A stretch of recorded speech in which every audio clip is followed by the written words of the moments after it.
ঘরের কাজ হোক কিংবা রান্নাঘরের কাজ, প্রত্যেকটা কাজকেই যদি নিপুণভাবে করতে হয় তাহলে কিন্তু অবশ্যই কিছু টিপস অ্যান্ড ট্রিক্স আমাদের জানা প্রয়োজন। আর এই ধরনের বেশ কিছু সাংসারিক টিপস থাকলো আজকের ভিডিওতে। তো নমস্কার বন্ধুরা, মৌস প্যাশনে তোমাদের সকলকে স্বাগত জানাই। আশা করি তোমরা সকলেই ভালো আছো। তো চলো আজকের প্রথম টিপসটা দেখে নেওয়া যাক। রান্না বান্না করার জন্য আমাদের কিন্তু প্রত্যেক দিনই মশলার প্রয়োজন হয়, আর আমরা মশলা করার জন্য গ্রাইন্ডার ব্যবহার করে থাকি। কিন্তু বিশেষ করে পেঁয়াজ রসুন এগুলো যখন আমরা এতে করে পেস্ট করি তখন দেখবে যতই আমরা মাজা ঘষা করি না কেন এর থেকে একটা বাজে গন্ধ বের হয়, আর সেটা কিন্তু সহজে কাটতে চায় না। আর সেইভাবেই যদি আমরা আটকে রেখে দিই, পরবর্তী সময় যখন আবার পেস্ট করার জন্য বের করতে হয় না, তখন দেখবে একটা ভীষণ বাজে গন্ধ বের হয়, যাতে করে এর মধ্যে আর ইচ্ছে করে না যে আর কোনো কিছু পেস্ট করি। তো এই দুর্গন্ধটা দূর করবার জন্য যে কাজটা করতে হবে, দেখো এখানে আমি একটা পেপার নিয়ে নিয়েছি। এই পেপারের থেকে বেশ কয়েকটা টুকরো আমি এই জারের মধ্যে দিয়ে দিলাম। এর মধ্যে দিয়ে দিচ্ছি অল্প পরিমাণ একটু জল। এটা দিয়ে আমি বেশ কিছুক্ষণ একটু ভিজিয়ে রেখে দেবো, অন্তত 5 থেকে 7 মিনিট রাখলেই হবে। তো তোমরা চাইলে কিন্তু এটা একটু পেস্ট করার মতো ঘুরিয়েও নিতে পারো। তো আর যদি না চাও তাহলে এইভাবে জল দিয়ে ভিজিয়ে রেখে দিয়ে তারপরে কাগজটা দিয়ে যদি একটু এইভাবে পরিষ্কার করে নিই, কাগজটা দিয়ে পুরো ভিতরটা ভালো করে একটু ডলে দিয়ে তারপরে জলটাকে, দেখো যে জলের মধ্যে আমি ভিজিয়ে রেখেছিলাম সেই জলটাকে কিন্তু ফেলে দিয়েছি। এইভাবে ডলতে ডলতে কাগজটা কিন্তু একদম নরম হয়ে গেছে। তো এবার কাগজটাকে ফেলে দিয়ে আমি জারটাকে ভালো করে জল দিয়ে ধুয়ে নেব। তো এইভাবে করে নিলে কিন্তু দেখবে গন্ধটা একদম চলে যাবে। আশা করি বন্ধুরা টিপসটা কাজে লাগবে। চলে যাচ্ছি পরবর্তী টিপসে। এখানে দেখো আমি বেশ কিছু রাবার ব্যান্ড নিয়ে নিয়েছি। আমাদের অনেক সময় কাজের মধ্যে হঠাৎ করে রাবার ব্যান্ডের প্রয়োজন হয়ে পড়ে, কিন্তু দেখবে মাঝে মধ্যে এমন হয় গুছিয়ে রাখা জিনিসও হাতের কাছে খুঁজে পাওয়া যায় না। আর কোনো একটা কাজের সময় যদি আমরা জিনিসটা না পাই তখন কিন্তু সেটা খুবই বিরক্তিকর বলে মনে হয়। তো আমরা যদি এরকম রাবার ব্যান্ড খুঁজে না পাই, এই মাস্ক দিয়েই কিন্তু আমরা রাবার ব্যান্ডের কাজটা করে নিতে পারি। তো কিভাবে সেটা চলো দেখে নিই। মাস্কের যে অংশটা আমাদের কানের সঙ্গে আটকে রাখি সেইটাকে আমি দেখো এই মাস্ক থেকে কেটে নিলাম, আর নিয়ে এবার একটা গিট দিয়ে দিচ্ছি। তো এই গিটটা দেওয়ার পরে উপরের দিকে যে অংশটা বেরিয়ে রয়েছে সেটাকে আমি কেটে দিলাম।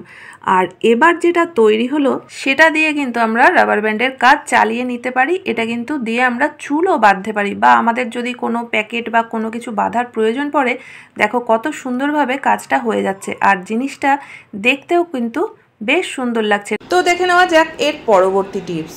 মেথি শাক আমরা অনেকেই খেতে ভালোবাসি, আর এছাড়াও মেথি শাক খাওয়ারও কিন্তু অনেক রকম উপকারিতা রয়েছে। কিন্তু এই মেথি শাকের একটু যে তিতো তিতো ভাবটা থাকে, তার জন্য কিন্তু অনেকেই মেথি শাক খেতে পছন্দ করে না। আজকে যে টিপসটা তোমাদের সঙ্গে শেয়ার করছি, এইভাবে যদি মেথি শাক রান্না করা হয় তাহলে কিন্তু মেথি শাকের যে তিতো ভাবটা সেটাও চলে যাবে। আর যারা মেথি শাক খেতে পছন্দ করে না তিতোর জন্য, তারাও কিন্তু খেয়ে নিতে পারবে। তো এই টিপসটা হয়তো অনেকেই জানো, তো যারা জানো না এই টিপসটা কিন্তু তাদের জন্য। তো এখানে দেখো আমি মেথি শাকের যে নরম অংশটা সেটুকুই নিয়ে আমি একদম ছোট ছোট করে কুচিয়ে দিচ্ছি। আর কুচিয়ে দেওয়ার পর দেখো আমি বাটির মধ্যে নিয়ে এর মধ্যে দিয়ে দিলাম 1 চামচ নুন। আর এবার এই নুনটা দিয়ে শাকটাকে আমি খুব ভালো করে একটু চটকে দিচ্ছি। তো এইভাবে 1 থেকে 1.5 মিনিট একটু চটকে নিলেই দেখবে শাক থেকে একটা জল বেরিয়ে যাচ্ছে। তো এই জলটাকে ফেলে দিয়ে তারপরে যদি আমরা এই শাকটাকে একটু আলু আর বেগুন কুচিয়ে নিয়ে রান্না করি, তাহলে কিন্তু দেখবে শাকের তেতো ভাবটা একদমই থাকবে না। চলে যাচ্ছি এর পরবর্তী টিপসে। হঠাৎ লোডশেডিং সে তো মাঝে মধ্যে হয়, এছাড়াও কিন্তু যে কোনো কারণবশত আমাদের মোমবাতি ধরাতে হতেই পারে। আর মোমবাতি ধরিয়ে আমরা যেটা করি, যেখানেই হোক আমরা এইভাবে মেঝেতে হোক বা স্ল্যাবে হোক এইভাবে আটকে রেখে দিই।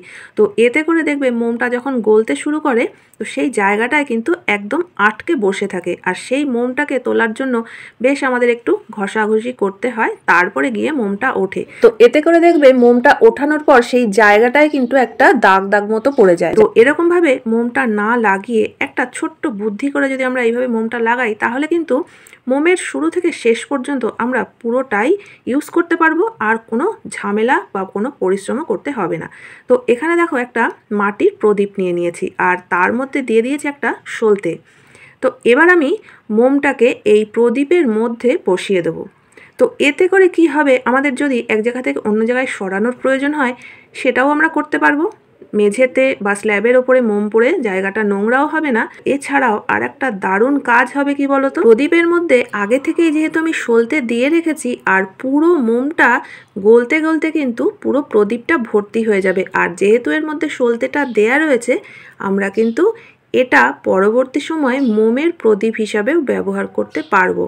তো আমরা মোমটাও যেমন ব্যবহার করলাম আর গলে যাওয়া মোমটাকেও কিন্তু আমরা প্রদীপ হিসাবে ব্যবহার করতে পারবো। তো বন্ধুরা, এই ছোট্ট টিপসটা তোমাদের কেমন লাগলো অবশ্যই কিন্তু কমেন্ট করে জানিও। ভালো লাগলে লাইক কমেন্ট করতে ভুলো না। তো চলে যাই এর পরের টিপসে। বন্ধুরা, এই টিপসটা কিন্তু মোজা সংক্রান্ত। একটা মোজা যদি ছিঁড়ে যায় বা ফেটে যায় তখন কিন্তু আমরা দুটো মোজাই একসাথে ফেলে দিয়ে থাকি, কিন্তু যে মোজাটা ছেড়েনি সেই মোজাটাকে কিন্তু না ফেলে রেখে দিতে পারো, আমরা সাংসারিক অন্যান্য কাজে কর্মে কিন্তু ব্যবহার করতে পারি। তো কিভাবে সেই মোজাটা আমরা ব্যবহার করতে পারি, চলো সেই টিপসটাই আজকে তোমাদের সঙ্গে শেয়ার করছি। তো দেখো, এখানে আমি দুটো মোজা নিয়ে নিয়েছি যেটা একটু ছিঁড়ে ফেটে গেছে আর ইউজ করা হবে না। তো এরকমই একটা মোজা আমি হাতে পরে নিলাম। এই মোজাটা কিন্তু একটু পাতলা ধরনের, তো সেই কারণে আমি একটা মোজার উপর থেকে আর একটা মোজাও হাতের উপরে পরে নিচ্ছি। মোজা যদি একটু মোটা হয় তাহলে কিন্তু একটা মোজা পরলেই কাজ চলে যাবে। তো এইভাবে হাতে মোজা পরে নিলে কি কি কাজকর্ম করতে সুবিধা হয় সেটা কিন্তু যদি আমাদের জানা থাকে, আমাদের কাজগুলো অনেকটাই সহজ হয়ে যাবে। ফার্নিচার পরিষ্কার করা এগুলো কিন্তু আমাদের প্রত্যেক দিনের কাজ, কারণ যদি একদিন আমরা ফার্নিচার পরিষ্কার না করি দেখবে এর উপরে কিন্তু একদম ধুলোবালি জমে থাকে।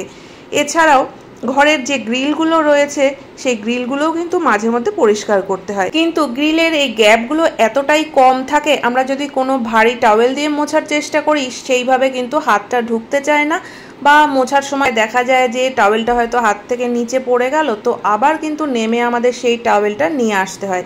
কিন্তু যদি আমরা হাতে একটা মোজা পরে নিই আর এইভাবে গ্রিলগুলোকে মুছে পরিষ্কার করি তাহলে কিন্তু পড়ে যাওয়ার কোনো ঝামেলা থাকবে না, কাজটাও অনেকটা সহজ হয়ে যাবে।